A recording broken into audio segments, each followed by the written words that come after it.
Salut et bienvenue dans The Root of All Real Estate. Avec moi, Étienne Mellor, propriétaire de 3 agences immobilières. Avec plus de 20 ans d'expérience et plus de 20 millions de dollars de chiffre d'affaires chaque année, je suis super content de vous avoir avec nous aujourd'hui. Que vous soyez un agent immobilier, un entrepreneur ou juste curieux, vous allez trouver quelque chose qui vous parle ici.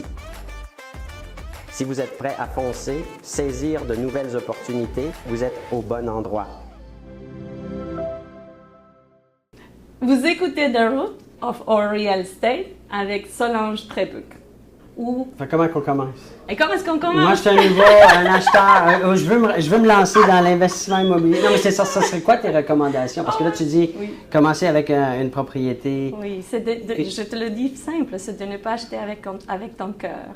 Parce que c'est vraiment d'aller comme investisseur, même de ta première maison ou de ton premier mais ça logement. Se représente comment tangiblement, là?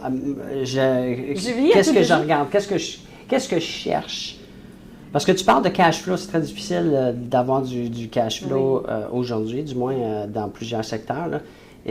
Ça serait quoi ta recommandation pour moi qui me dit « Moi, je veux investir en immobilier ». Je veux commencer par... Les gens viennent pour me dire « Je veux acheter ma maison ». Et là, les attentes sont très hautes par rapport, des fois, à leur réalité. En fait, de quoi? La première maison. La première maison. Ouais. Fait que je veux 4 chambres, 3 garages. Tout. Mon budget, c'est... un budget qui ne va pas avec. Alors, pour moi, chaque personne, c'est une opportunité de transaction immobilière. Alors, si jamais je vois que le projet ne fonctionne pas aujourd'hui pour cette personne-là, je lui montre un chemin pour y arriver. Donc, au lieu de juste prendre le client et dire, ben là, ton budget va chercher plus de mise de fonds, attends une année ou deux. Tu vas lui donner un parcours, un exercice. On commence tout de suite avec un achat, un investissement. Pour eux, c'est un investissement, ce n'est pas leur maison. Alors, et l'exemple plus typique, c'est une madame l'année dernière qui m'a dit, Solange, je m'ai référé à toi. Moi, j'ai une préapprobation. Je veux un condo de cette taille dans ce quartier à ce prix-là. Ça ne fonctionne pas.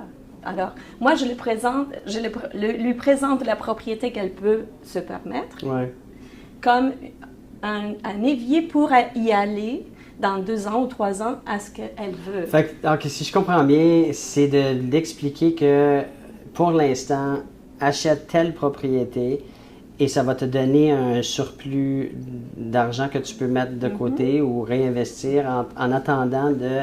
On utilise ce qu'elle a.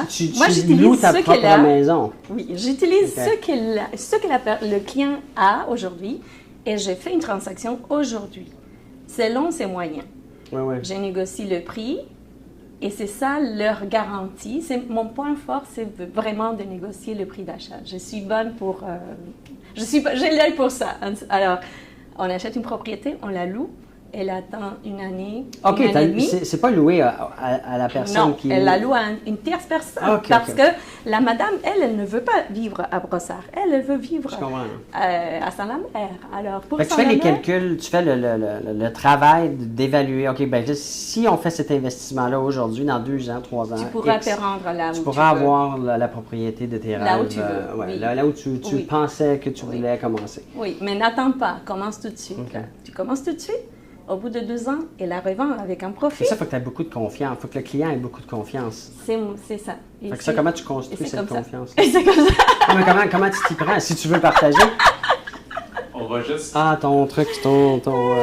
Oui, ton micro. Les clients doivent avoir beaucoup de confiance et ça se bâtit, mais... Ça se bâtit, oui. Ça se bâtit pas vite, non? Je sais pas, quelque chose que... Pour arriver à... Ben, moi, je ne choisis pas. Peut-être que ce n'est pas moi qui choisis le client avec qui travailler, mais c'est eux qui me choisissent plutôt. Parce qu'il y en a des fois que ça fonctionne, il y en a d'autres qui embarquent tout de suite avec moi, et puis il y en a d'autres qui décident de... Ça ne fonctionne pas. Voilà, mais je ne m'obstine pas. Ceux qui le veulent, on commence, et puis... Et parlant de clients, comment tu vas chercher tes clients? Comment tu arrives à avoir des gens qui viennent à toi? La plupart du temps, c'est du bouche à oreille. OK. Alors, ça veut dire que les résultats sont là. Je ne cherche pas vraiment des clients. Puis le client typique qui va suivre tes recommandations d'investir, est-ce qu'il y a une période de temps que tu trouves qu'il... Mais c'est quoi? C'est-tu 2 ans, 3 ans, 4 ans, 5 ans? Y a-tu un... 2, 3, 5 ans, oui. La moyenne? Oui, la moyenne, oui. Parce que Mais il faut qu'il y ait l'appréciation de la propriété aussi, non? Il faut qu'il y ait le repaiement du capital. Mais ça dépend du projet. Des fois, c'est juste une propriété, c'est une opportunité parce qu'il faut juste la rénover, la revendre sans la louer. Moi, je cherche l'opportunité qui va... Mais parlons de ça, trouver les opportunités ou l'opportunité, ça, c'est pas facile. Non! Un de mes garçons, en fin de semaine, est venu me voir et il me dit qu'est-ce que tu penses des flips? De faire des flips. J'en ai fait quelques-uns dans le passé, puis j'ai donné les challenges de flip. Et c'est beaucoup de trouver ces opportunités-là. Oui. Comment, et ça change aussi. Ça change. Les flips, c'était bon il y a quelques années, mais maintenant, c'est comment que tu trouves une opportunité? Parce que même tout à l'heure, tu parlais de cash flow. C'est pas facile de trouver des propriétés qui vont avoir un cash flow après financement, après toutes les dépenses qui viennent avec une propriété.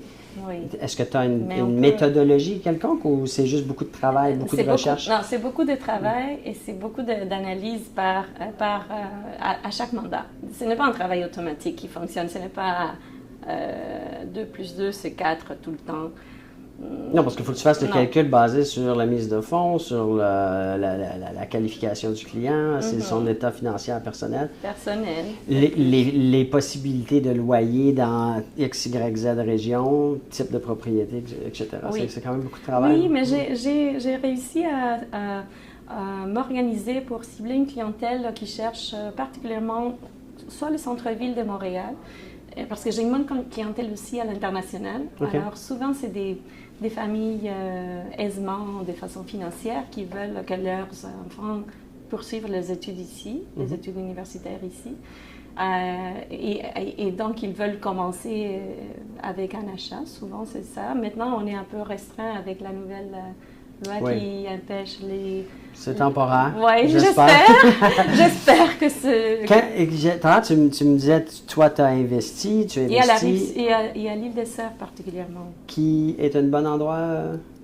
C'est là où j'ai beaucoup de clientèle. Donc, c'est local, c'est tellement localement que les opportunités, je peux les voir d'avance parce que c'est petit, le secteur où je me toi, développe. tes propriétés que tu as achetées, tu les gères toi-même? Tu fais la gestion? Je fais la gestion, oui. Ici et à l'international aussi. Je l'ai fait moi-même, la gestion. Mais ici, c'est à l'île de Montréal. Oui.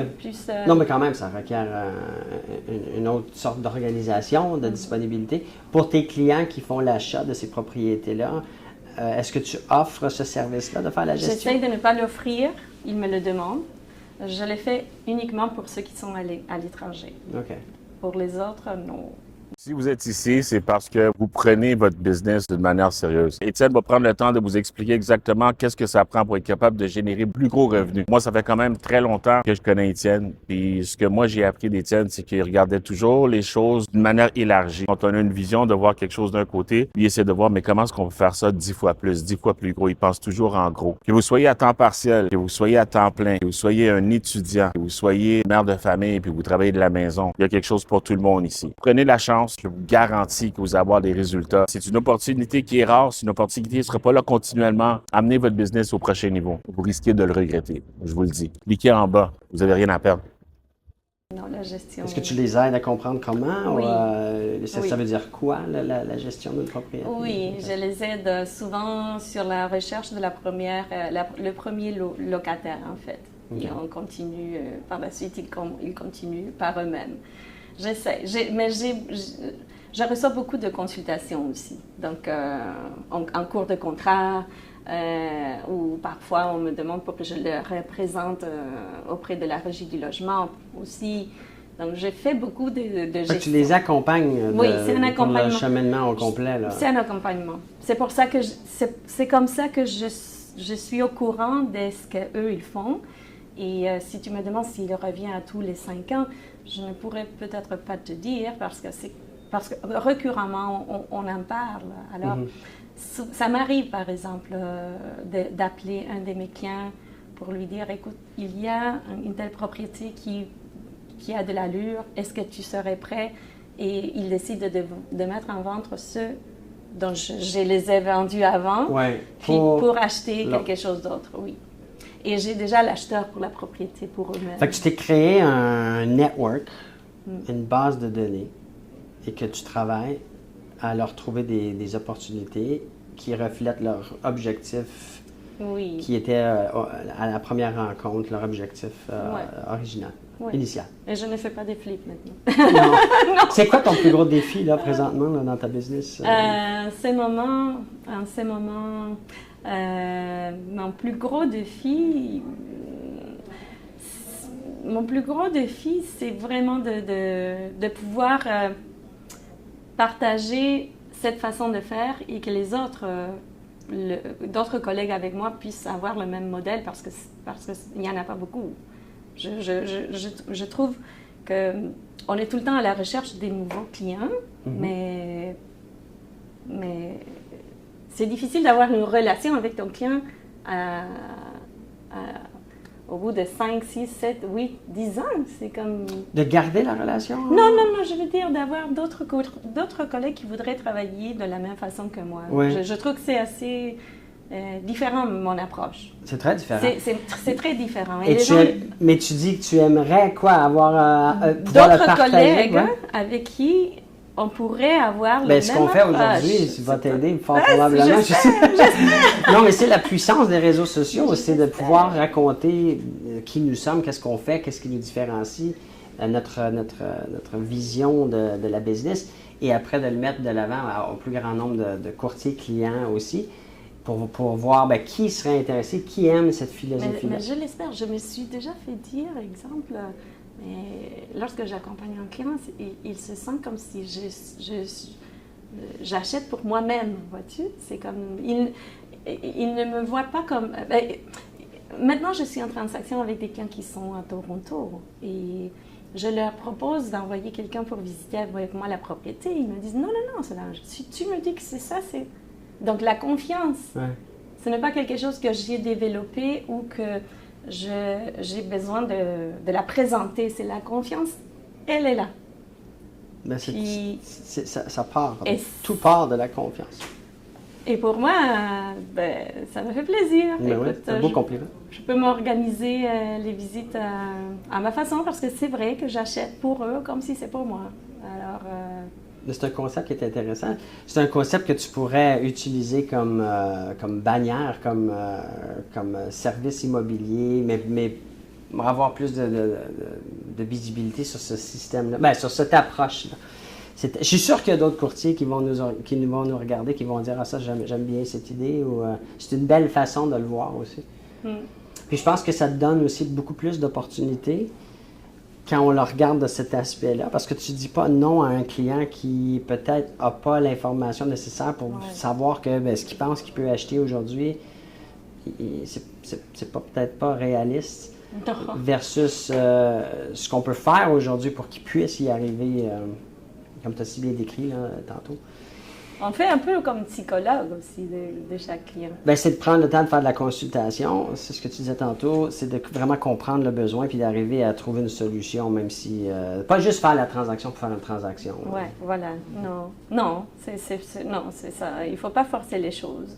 Mais je pense que les réseaux sociaux vont te donner cette visibilité-là. Le message va être transféré. Nous, on va faire de notre mieux de distribuer le message au plus grand nombre de clients et de courtiers possible. Si quelqu'un est intéressé à en apprendre plus sur comment tu les accompagnes ou comment le courtier pourrait apprendre à accompagner, ils peuvent te rejoindre t'es sur les réseaux sociaux? Oui, je suis sur Instagram, puis je suis membre de la Chambre immobilière également, puis avec mon nom et prénom, on va me retrouver. Merci beaucoup. J'ai bien aimé. Ça a bien été? Ça s'est bien passé, oui, Good. évidemment. Merci beaucoup.